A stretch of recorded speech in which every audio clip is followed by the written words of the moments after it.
Yo quiero elegir, reza el lema de la millonaria campaña publicitaria de la Asociación de AFP, que está impulsando en medio del actual proceso constituyente en abierta intervención política que busca proteger el gigantesco negocio del que se financia toda la élite económica del país.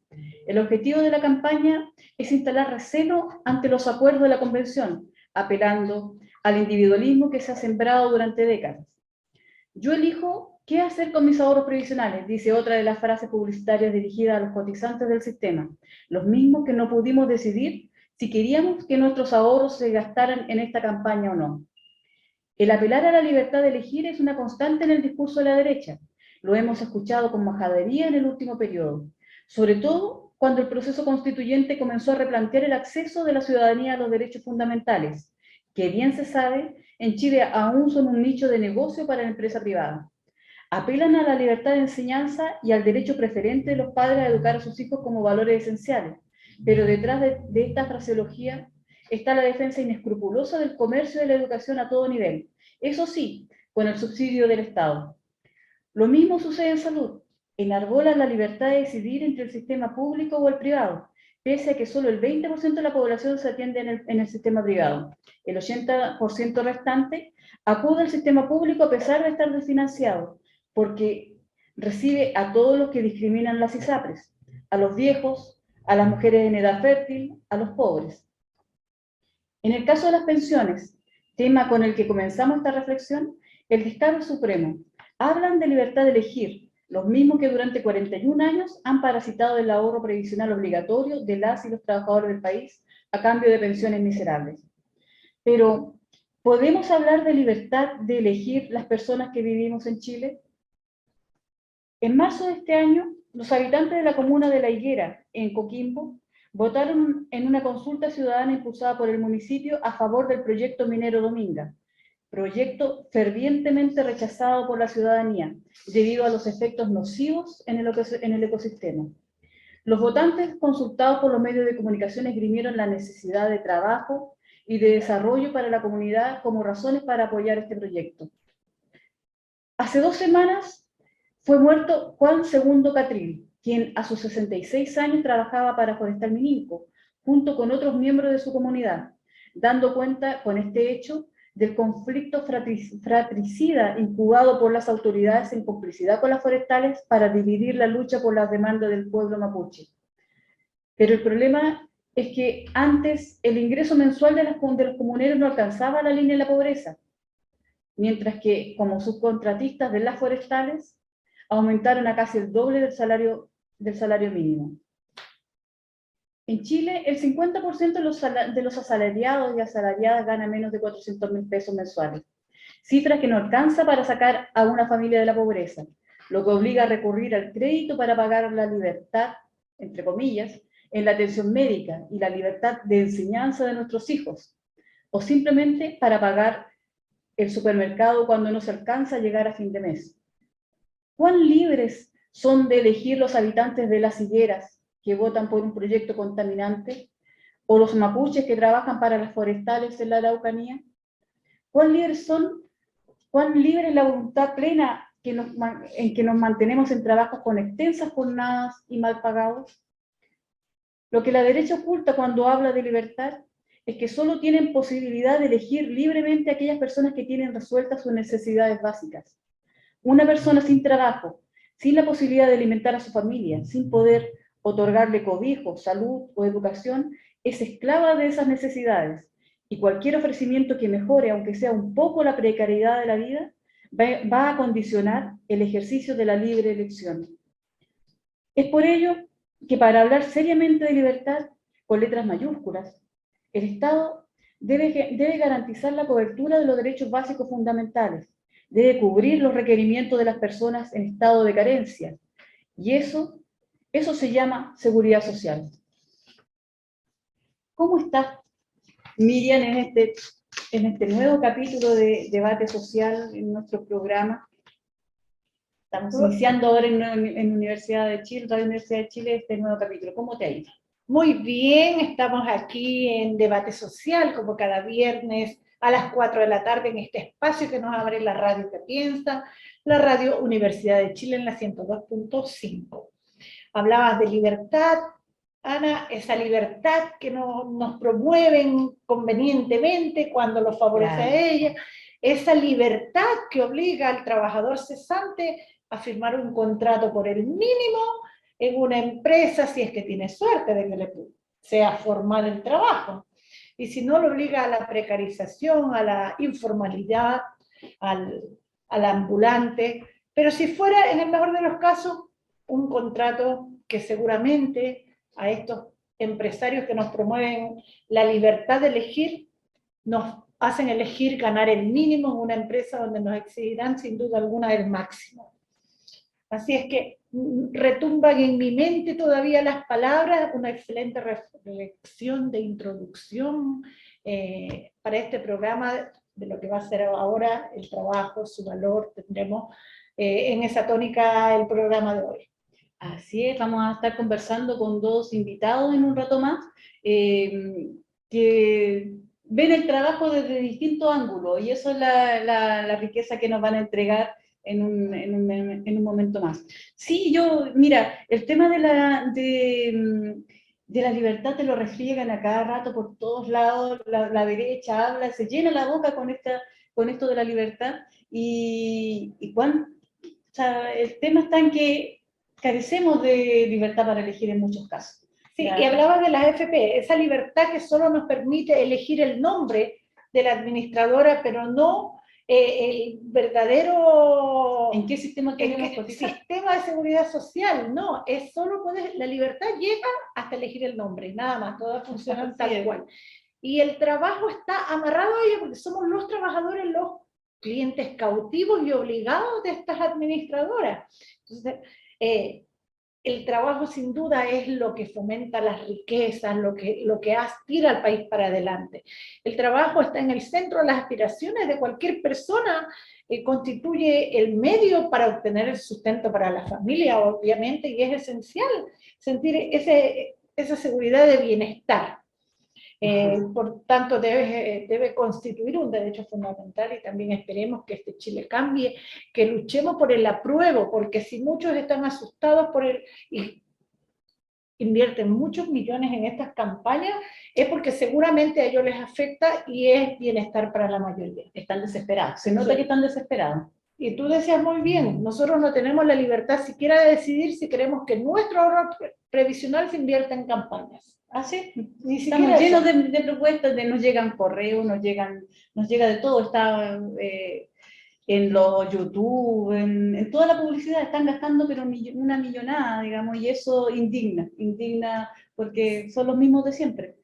Y hablabas de la libertad de elegir, los pobladores, por ejemplo, de Quintero y Puchuncaví no pueden elegir sacar todas estas empresas que los tienen recontaminados, Ana, y que los tienen ya ahogados, hipotecadas su salud, la de sus hijos, que el agua, que ni siquiera llega agua potable allá, sino agua de unos pozos profundos, está contaminada. Así es. Qué drama el de Quintero, Puchuncaví y Ventana, digamos que son unas zonas que le han llamado de sacrificio, y esto se arrastra hace tantos años que es terrible que todavía no haya una solución seria, y se tira la pelota porque uno escucha los comentarios, se plantea que ahora es Codelco, la condición de Codelco en Ventana la que está contaminando. Los de Codelco pararon, según dijeron, pararon su trabajo el lunes, pero nuevamente este miércoles surgió una nueva contaminación, los niños cierran los colegios, cierran los espacios públicos, pero ¿de qué sirve si la contaminación está en el aire? Si están en sus casas y no están en el colegio, igual se están contaminando. Yo me parece terriblemente espantoso, porque ¿qué hacer? ¿Qué hace la gente Puchuncaví? ¿De qué libertad hablan? Eso, yo me quedo, ¿de qué libertad pueden cambiar de lugar? Le están contaminando su hábitat, los están envenenando diariamente, y se tienen que quedar ahí. Y no es una lucha de ahora, recordar que esta lucha viene de más de unas 10 décadas, yo diría un siglo atrás. Quintero y Puchuncaví se dio a conocer en 2018, donde hubieron más de 1.600 vecinos contaminados en aquel tiempo, con problemas de cefalea, vómitos, y los niños con problemas de sensibilidad en las extremidades, todas contaminaciones por azufre, arsénico y material particulado. Entonces, cuando nos hablan de ciertas libertades a medida de lo que a ellos les favorece, nosotros como trabajadores, pobladores, estudiantes, tenemos que estar atentos y alertas, saber leer entre líneas, no caer. Sí, sí, yo creo que aquí las autoridades que asumieron recientemente, que vienen con este problema heredado, porque o sea, no es solamente del 2018, ya en el 2011 hubo un episodio, estábamos leyendo de dónde viene ya en el 92, ya hubo una primera crisis de contaminantes en la zona, donde determinaron que tenían que mejorar la ventilación, crearon hicieron un plan de campañas. descontaminación que no... Claro, al parecer no funcionó desde ese momento y hoy día sigue existiendo estas crisis ambientales donde se envenena la población en este sector. Las autoridades tienen que hacer algo y si efectivamente estas autoridades nuevas, digamos, que tienen una sensibilidad medioambiental muy fuerte, debieran poner mano a la obra y debiera notarse ya el cambio de mano, digamos, el cambio, digamos, la seriedad con que van a tratar estos temas. No puede pasar, no puede seguir pasando que siga gente respirando, que niños sigan respirando que se abuse de la pobreza, claro, que vayan estas tremendas esta verdadera potencias. tabla periódica, sí. Veíamos que o sea, todos los productos de la tabla periódica están respirando permanentemente, envenenándose, y eso no puede ser. Así es. Nos vamos a un pequeño corte comercial, hablaremos de trabajo con dos tremendos y potentes invitados a la vuelta. La canción elegida por la invitada de esta ocasión es Sing of the Time de Harry Styles. Así es, nuestros invitados serán, para anunciarlo, Valentina Doñé de Fundación SOC y Marco Bonnefoy, dirigente sindical, director de la Confederación Bancaria. Estamos de vuelta en nuestro programa Debate Social, como cada viernes a las 4 de la tarde. Recordamos, pueden volver a ver y escuchar estos programas en nuestro fanpage @canal.social. Hoy nos acompañan dos grandes amigos. Estamos con Valentina Doníez, antropóloga social de la Universidad de Chile, bienvenida, investigadora de Fundación Sol en temas de relaciones laborales y condiciones de trabajo, dinámicas internas del sindicalismo y otras tantas acciones más. Y con Marco Bonnefoy, dirigente del Sindicato del Banco de Chile y director nacional de la Confederación Bancaria y afines, sectores afines. Así es, muy bienvenidos. Muchas gracias por la invitación. Sí, no, sí, muchas gracias. Un placer compartir con ustedes en esta oportunidad. Súper.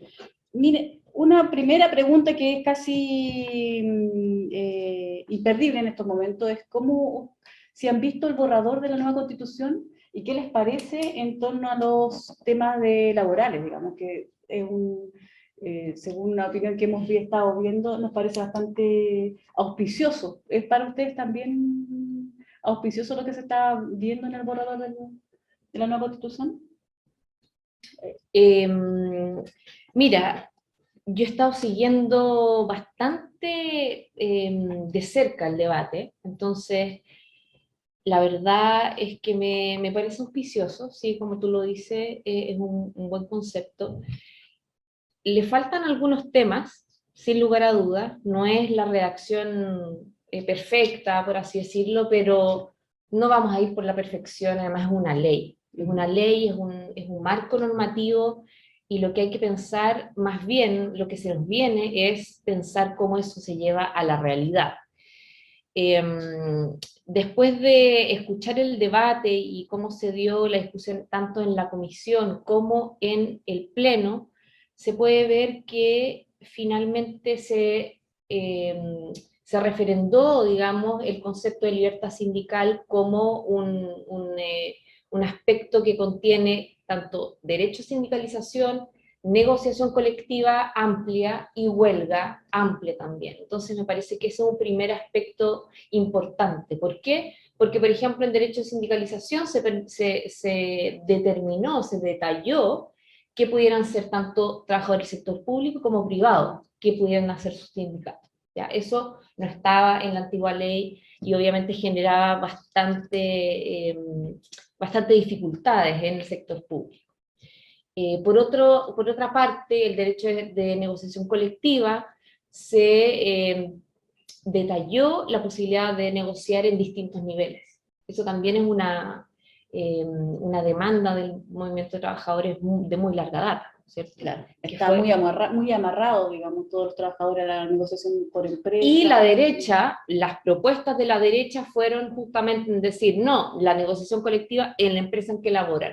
Era una copia Claro. de lo que decía la Constitución del 80. Y por último, el tema de la huelga, que se dejó, por una parte, que sean los trabajadores los que definan los objetivos y que no esté amarrada a la negociación colectiva. Entonces, esos dos elementos para la huelga también representan un marco normativo amplio que después vamos a ver cómo queda en la ley, porque lamentablemente, y aquí hay que saberlo, en la discusión de las normas transitorias, finalmente se aprobó que el presidente de la República tenga que presentar un proyecto de ley en 2 años desde que se promulga la constitución, la nueva constitución, y que a partir de ahí, entonces se ve un poco forzada, obligada la ley, cuando uno debería decir, no, estos principios, estos elementos contenidos en la Constitución tienen que partir desde el minuto 1,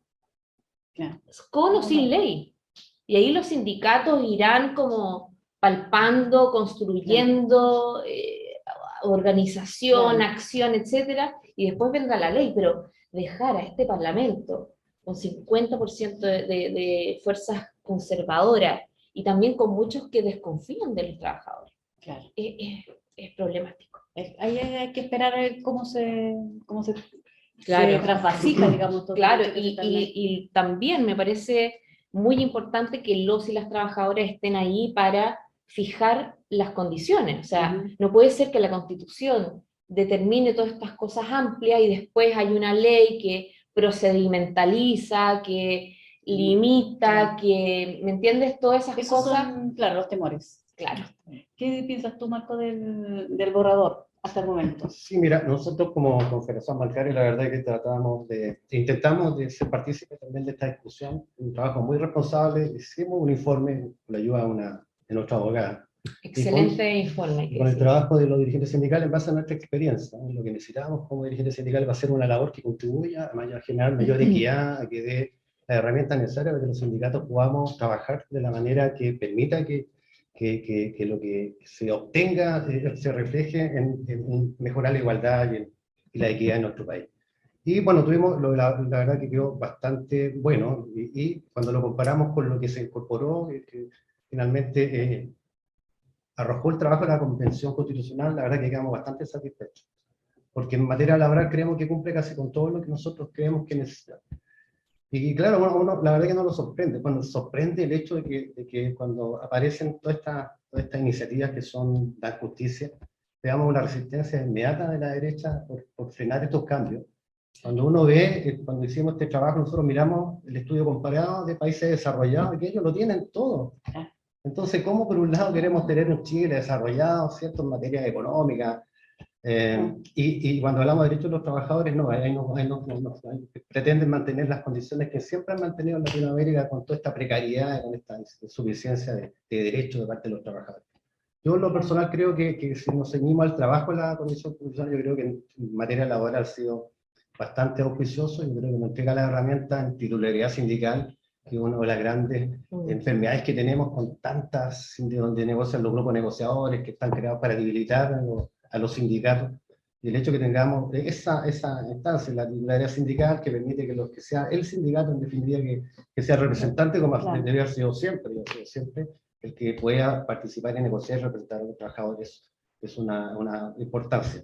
El derecho a la huelga, yo creo que también lejos el derecho a la huelga, y es un trabajo Bueno, hay que decirlo también que pueden salir y ojalá y todos esperamos que se aprueben todas las iniciativas, se apruebe el texto completo de la nueva Constitución, pero y en el término laboral para los trabajadores es un tremendo desafío, porque podemos tener el cambio de la Constitución, pero tenemos que mejorar la dinámica laboral. Tenemos que aprender a entender de que los trabajadores tenemos que unirnos, tenemos que participar de manera unida, de manera coordinada. Si eso no ocurre, si no generamos esa empatía entre los propios trabajadores y ponemos toda nuestra experiencia, nuestro conocimiento en beneficio de los propios trabajadores en crear organizaciones que sean poderosas, únicas, en el que en la banca tengamos una pura organización que represente a todo el sector financiero, vamos a poder, la única manera que podamos enfrentar y mejorar las condiciones de los trabajadores. Si no tenemos, vamos a seguir exactamente igual. Sin duda los trabajadores tenemos que tener la claridad que somos los que realmente generamos la riqueza. Eso se ha visto ahora en pandemia y quedó más claro. Y sin duda que nuestro trabajo vale. Para allá vamos, para el trabajo vale, Valentina. Sí. Una de las últimas campañas lleva ese nombre, de Fundación Sol. Cuéntanos, ¿cómo resultó la campaña Tu Trabajo Vale? ¿Cuántos sindicatos participaron? ¿Y si se cumplió el objetivo o no? Esta era una segunda versión, ¿cierto? Es una Porque segunda antes lo versión, habían- porque ya lo habíamos hecho por ahí el año 2012, cuando hicimos un primer acercamiento al debate público respecto del salario mínimo. Ahí también hicimos toda una discusión, preparamos un documento técnico para discutir justamente los parámetros en los cuales se diseña la política del salario mínimo, que lo bueno es que sentimos que hoy se está percibiendo ese cambio, ¿no es cierto? Cuando hablamos, no sé, el gobierno dice, subámoslo a 400.000, es deficiente, obviamente, pero estamos dando pasos para comprender que el valor del trabajo, que las remuneraciones en Chile son muy bajas, ¿ya? Respecto a tu pregunta específica sobre la campaña, bueno, tuvimos en el mes de marzo y abril, terminando el 1 de mayo, con una campaña que principalmente, y debido a que recién estábamos saliendo un poquito de la pandemia, principalmente por mail, por formas virtuales, pero tuvimos a cerca de 20 sindicatos activos presentes y también algunos que hicieron actividades presenciales para el 1 de mayo, en lo cual entregaron unas cartillas que nosotros preparamos. Fueron 5 cartillas, una general sobre el tema del valor del trabajo, entonces tratando de reflexionar sobre cómo es tan importante el derecho a la libertad sindical, porque es a través de la acción colectiva, a través de la cual uno puede negociar, uno disputa el valor del trabajo en el espacio laboral. ¿Me entiende? Ya no se trata solamente de exigir bonos, de exigir al gobierno aumentar el salario mínimo, sino que de en la empresa disputar el valor del trabajo, y ahí entonces la organización de los y las trabajadoras es fundamental. Esa es la primera cartilla general, y hay 4 cartillas, una sobre sindicalización, negociación colectiva, participación de los trabajadores en la empresa y huelga. Y ahí lo conecto con el otro punto al cual llegó Marco, y que dice relación con que no basta la ley, no basta que haya una buena constitución, una buena norma sobre trabajo y derechos colectivos, sino que hay que hacerlo carne y tiene que haber conciencia de los y las trabajadoras. Entonces, a eso apuntaba justamente esta campaña. Estas cartillas están, bueno, tratan de ser una herramienta pedagógica en simple, en sencillo, en 4 o 5 páginas, explicar, por ejemplo, a través de casos internacionales, a través de la situación de Chile, el diagnóstico de qué pasa en Chile, cuáles son los problemas. Están en la web, están en una parte específica de la web, pero de Fundación Sol. Claro, www.fundacionsol.cl, se pueden descargar libremente, gratuitamente, y como decía, el objetivo es que a través de esta herramienta pedagógica uno puede explicar de qué se trata. Por ejemplo, tiene un elemento de historia, para que todos digamos, esto viene de hace un siglo. O sea, la situación de hoy se debe a que los y las trabajadoras lucharon en el siglo XIX, en el siglo XX. O sea, yo puedo tener vacaciones, yo puedo tener un sueldo mínimo, yo puedo tener una participación en la empresa, porque fueron peleas y ganadas. Seguridad social. Seguridad fue una social. demanda tremenda del movimiento Justamente. sindical. Entonces, da perspectiva histórica, una mirada comparada con otros países, un diagnóstico de lo que pasa en Chile y también una parte de preguntas y respuestas. Pero ahí a mí me resulta, porque el tema de la teoría es difícil traspasar a nivel de teoría esto, digamos, la fuerza, porque la gente, los trabajadores se tienen que dar cuenta del valor de su trabajo, y eso, como tú planteas, digamos, en el marco del sindicalismo de empresas, que además está totalmente reglamentado, que la mayoría de los está muy amarrado, y de los que salían a huelga perdían, porque finalmente la empresa decidía cuánto, lo que pasa en la banca, digamos, es que tienen establecido cuánto van a entregar y no se mueven ni un peso más allá de lo que... Exacto, sí. Entonces ahora, por eso es lo mismo auspicioso el tema de la nueva Constitución y los derechos, porque va a ser en la práctica donde los trabajadores van a empezar a presionar y a calibrar nuevamente cuánto es lo que pueden ellos. Claro. ¿Cuánto es lo que vale su trabajo? Porque ahí van a yo lo comparto, Nita, y bueno, primero que nada un reconocimiento a la Fundación SOS, que para los sindicatos es tremendamente importante el trabajo que realizan, porque la cantidad de insumos que uno puede recoger de todo lo que ellos hacen nos permite a nosotros también tener una mirada mucho más global, porque esta enfermedad que tenemos, porque los sindicatos estamos insertos en su propia empresa, nos permiten no tener una visión más global, nos quedamos solamente con lo que conocemos y el sector que nos representa. Entonces, gracias a Fundación SOS, la Nodo 21 también, como te digo, nos permite hacer mejor, de cierta manera, nuestro trabajo. No, yo comparto, hay cosas que mejorar. Yo creo que es súper importante y que se habla poco de lo que son las relaciones laborales. O sea, yo creo que hay que profundizar mucho más en mejorar las relaciones laborales. La medida que mejoremos las relaciones laborales y que los empresarios entiendan que mejorando las relaciones laborales, la empresa va a ser más productiva. ¿Por qué? Porque va a tener mejores ambientes de trabajo, van a tener mejor disposición de los trabajadores a aportar toda su capacidad intelectual al desarrollo de su actividad. Yo creo que esa cosa la tenemos que mejorar porque, lamentablemente, como dices tú, efectivamente hay una posición de los empresarios de hacer negociaciones súper agotadas. Ellos detienen un presupuesto y de ahí no se mueven. Y como saben que tienen la ley a su favor porque la huelga tiene un proceso que es agotador. Sí, además, si nombramos que los procesos de negociación colectiva son súper estresantes porque hay una mala práctica de dejar todo para el final. Siempre nosotros tenemos, la verdad que nosotros nunca nos hemos negociado colectivamente, yo soy dirigente sindical hace más de 20 años. Son convenios. Puros convenios colectivos. Pero así todo, partimos con las 2 primeras semanas conversando, una pequeña conversación sobre un tema específico. Y, por ejemplo, la información es clave, y, por ejemplo, la empresa, los gerentes manejan toda una serie de informaciones y le da al sindicato una migaja de información, que es por ley, claro, ahora se mejoró supuestamente, pero aún así estamos al debe. Entonces, los sindicatos, los trabajadores están ciegos en lo que puede ser el valor de su trabajo. Tienen que buscar y realmente convertirse en unos economistas, contadores. En ese aspecto yo creo que es súper importante organizaciones como la nuestra, como la Confederación. Las confederaciones, porque tenemos sindicatos que son pequeños, que no tienen recursos, nosotros tenemos que aprender a utilizar las herramientas que usan los empleadores de economía de escala.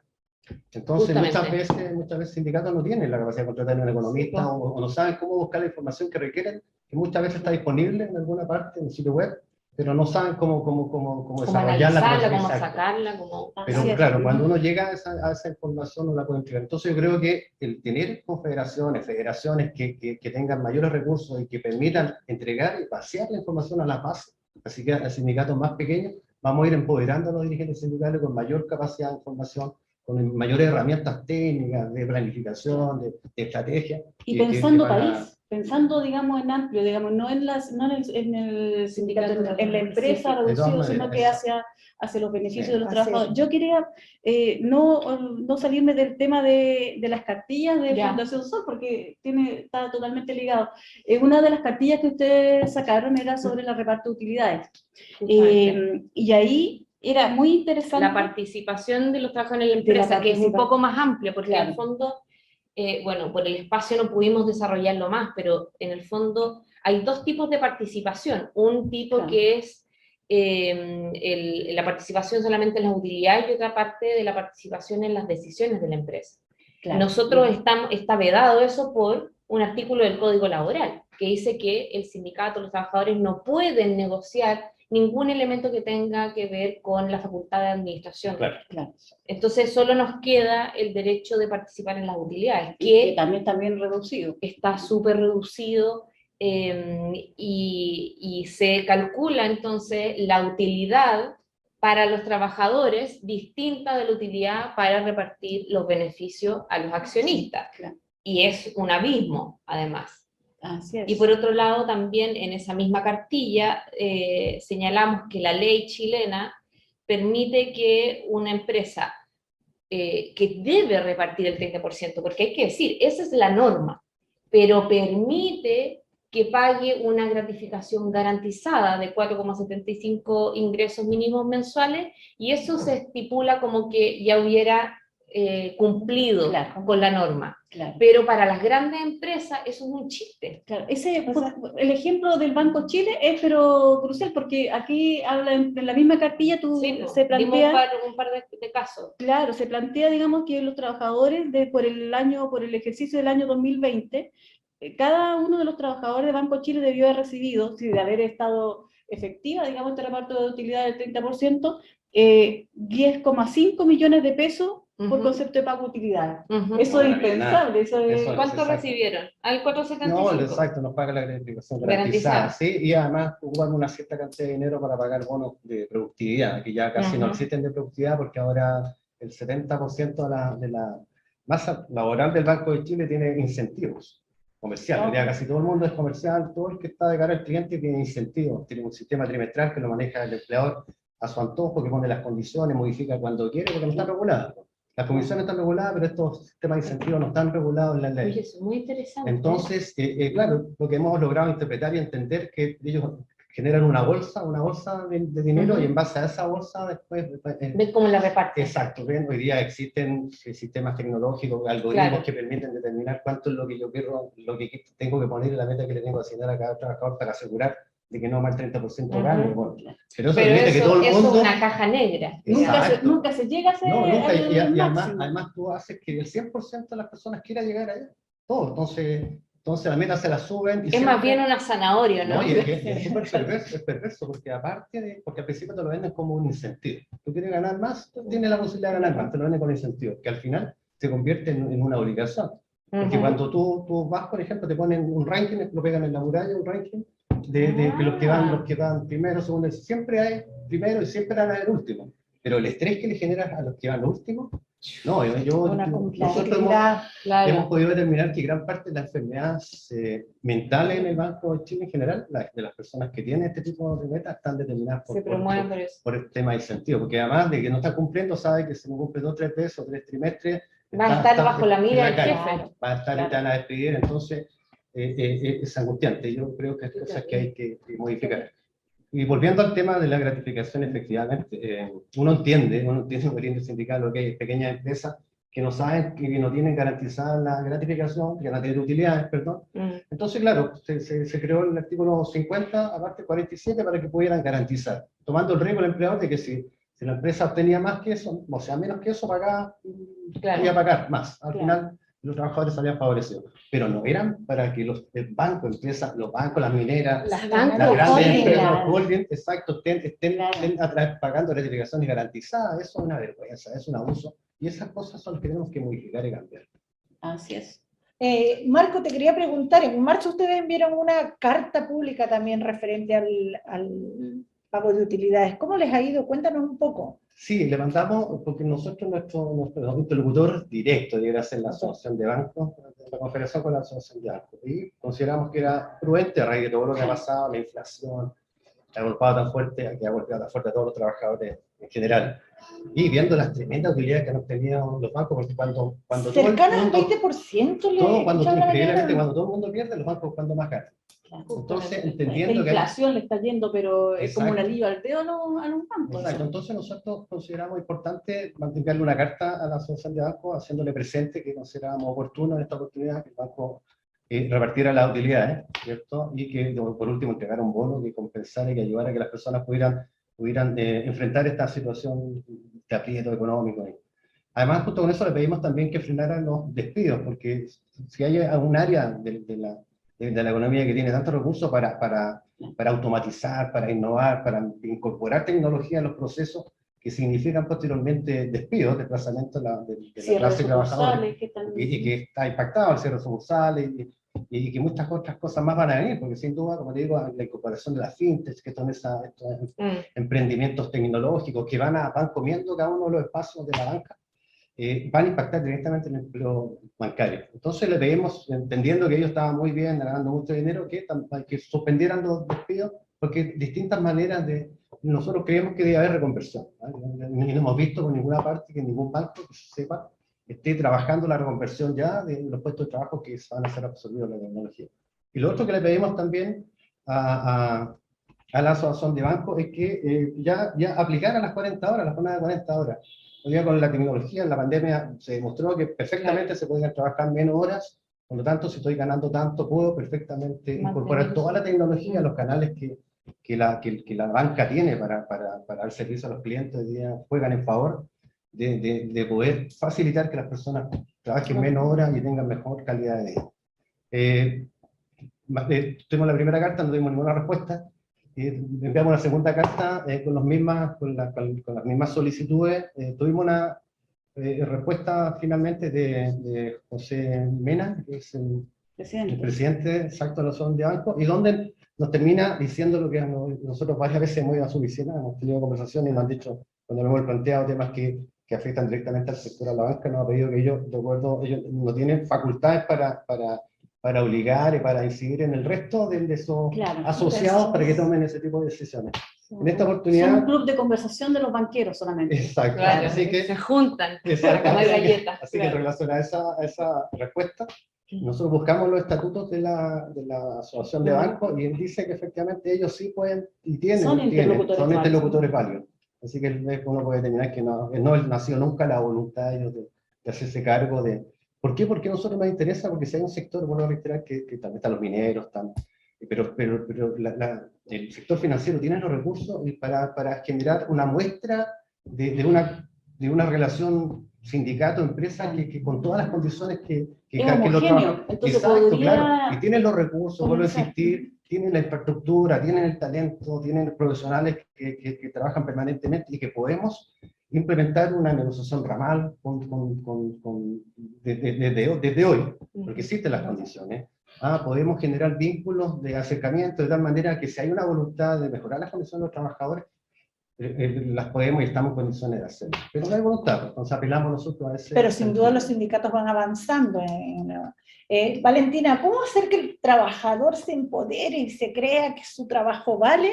¿Y cómo afecta también la baja sindicalización en la recuperación de mejores condiciones laborales? Lo que hablaba Marco no es ajeno. En Walmart, la tercerización, la subcontratación, para decirlo, no enredar, la subcontratación y la robotización ha calado muy fuerte en la pérdida de empleo. O sea, 5.000 cajeras a nivel nacional despedidas, porque ahora ponen una cajera polifuncional, operador de tienda, como lo quieran llamar, igual afecta.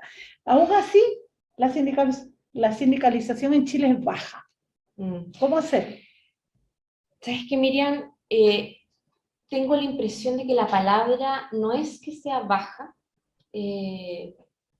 cerca del 20% de sindicalización nos deja igual, no sé, parecidos a España o a otros países. 20%, claro, subió, 20%. Sí, estaba baja. Yo creo que el mayor problema y el problema más estructural tiene que ver con la pluralidad de sindicatos en un mismo espacio. Porque tanto en la banca como en el retail hay una alta sindicalización, de hecho mucho más alta que el 20%. Sí, el 20% es nacional, es como mezclando minería con el 60% con agricultura, que es cerca del 6%. Entonces, hay una heterogeneidad por rubro, pero si tomamos estos dos casos, vemos que hay una alta sindicalización, lo mismo que en tiendas de, o sea, bueno, en retail en general, supermercados, tiendas de departamento, etcétera, pero ahí, en estos últimos 30 años, hay la multiplicidad de sindicatos, la multiplicidad de federaciones. La fragmentación. Fragmentación, justamente, y eso, las disputas intersindicales restan mucho poder, y también, desde un cierto punto, podríamos decir que desincentiva al trabajador o trabajadora que ve estas disputas, entonces no entiende bien por qué una organización que debería ser pro trabajadores, pro sus intereses, es como, ay, ¿a dónde me meto? ¿El que me da el bono más alto? El que, porque finalmente termina siendo una decisión como que estuvieran comprando un servicio, ¿no es cierto? Buscando un seguro de vida, qué sé yo, un producto, pero no, estamos hablando de la mejora de las condiciones. Y tú me dices, claro, estamos frente a la automatización, a cómo las empresas están viendo maximizar sus utilidades, despidiendo, y lamentablemente no vemos que haya una capacidad para integrar esos intereses. Escuché en todo caso que en Walmart hay una unión que está tratando de generarse entre algunos sindicatos, pero aún así también hay sindicatos nuevos que surgen. Entonces, como que ahí... Pero nuevamente es como la norma está hecha para que se genere todo esto. Por o sea, supuesto, finalmente, por supuesto, el plan laboral así lo dijo, así lo pensó José Piñera, que se formen todos los sindicatos que se puedan formar en un espacio. Es que Él ya lo veía, él ya para allá veía que iba a ser un mecanismo de control, porque van a estar disputándose. Las mismas empresas patrocinan la fragmentación. También, también tienen sindicatos aguachados, generan, ay, te voy a dar a ti esto. Y esas cosas, esas disputas estériles, hay que ponerle mucho ojo, porque ahí se necesita una voluntad y una grandeza de parte de los dirigentes y dirigentes sindicales para atender ese punto. O sea, ¿cómo se pone coto, cómo se pone fin a una circunstancia que, como decía, 30 años, por lo menos, 30, 40 años lleva, y ahora a puertas de una nueva constitución, un nuevo modelo de relaciones laborales, tiene que acabarse? Porque ya basta el sindicato pequeño, ya basta el sindicato de 40, 50 socios. Y tenemos que ser capaces de unirnos. Me recuerdan las palabras del profesor Ugarte, que cuando le preguntábamos referente al tema del trabajo en la nueva constitución, él decía, yo me preocuparía más si el nivel de los sindicalistas estará acorde a la nueva y siempre me retumban las palabras de él en la cabeza. Me parece interesante, ¿sabes por qué? Porque esto tiene que ser un llamado de atención a los dirigentes sindicales. Totalmente. Y a los trabajadores para que elijan bien. Eso mismo iba a seguir con la pregunta de Miriam, porque tú preguntabas también, onda, ¿qué pasa con lo y las trabajadoras? ¿No es cierto? ¿Cómo llegar o qué pasa con la sindicalización? Yo te decía primero, el problema no es la baja sindicalización per se, porque hay países donde hay, digamos, no alta cobertura de sindicalización, pero los sindicatos son muy activos y convocan a gente que puede no estar afiliada, pero pueden convocar a marchas masivas, etcétera. Entonces, la afiliación no es necesariamente la única herramienta para movilizar, para generar un análisis. O sea, tú puedes hacer un análisis del sector, y porque en Europa, por ejemplo, el sindicato se piensa así, es de la clase. Es de la clase general, y tú actúas por todos los y las trabajadoras, estén o no estén afiliados. Eso genera otros problemas, pero digo, eso hay que tenerlo en mente. Y por otro lado, creo que hay que tener esta mirada muy, muy estratégica de las organizaciones sindicales para intentar comprender cuáles son las necesidades de los y las trabajadoras y hablarles desde ahí, y desde un lenguaje que pueda volverse muy cercano. Yo creo que a veces los asuntos sindicales que mezclan, claro, mucho contenido de derecho y de economía, a veces terminan siendo unos dialectos en los cuales no estamos hablando de cosas vitales, no estamos hablando de vida digna, de construcción de anhelos compartidos, de solidaridad. Entonces también hay que hacer ahí una mezcla entre la preparación técnica que necesita el dirigente para estar en una mesa y discutir con el empresario o con el dueño, digamos, de la empresa, y también hablarle a los y las compañeras con un lenguaje cercano y que interprete. Sí, yo quería complementar, yo creo que tocaste un punto, yo creo que además el modelo que imperante en este país es una tremenda pega, nos convirtió en seres completamente individualistas y materialistas.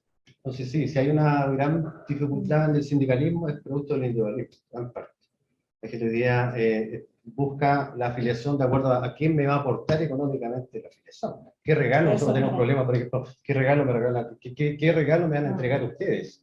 Más que qué sindicatos son. Pero ahí, Marco, hay que también ser conscientes de que la formación a la clase trabajadora en general, que era una a priori durante los años 50, 60, 70, que partía desde el sindicato, desde el partido también, obviamente, porque había una imbricación muy fuerte entre ambos, entonces estaba activa.